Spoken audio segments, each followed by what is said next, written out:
kung makabalik si Ping sa Blue Ribbon, raratsada pa ba siya like before or will he have to modify his style? Kasi the last time, may mga umalma na senador. Yes. At ngayon, pag may umalma na senador ulit, at very narrow yung margin ng majority Oo, yan. Pag may umalma na senador, baka mamaya mapalitan si Tito, sabi nga ni Ping, baka mapalitan si Tito Soto. Pag napalitan si Tito Soto, baka mapalitan si Ping.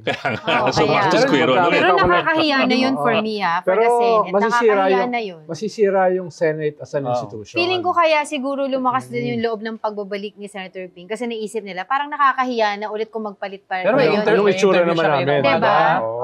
Yung interview niya, may baon daw siyang mas pasabog daw na witness. Witness. Tapos daw ituturo ng witness, mas malaking pangalan, sabi niya.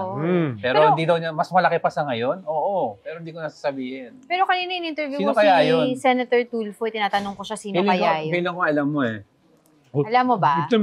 Sige na, ilang syllables? Alam mo ba?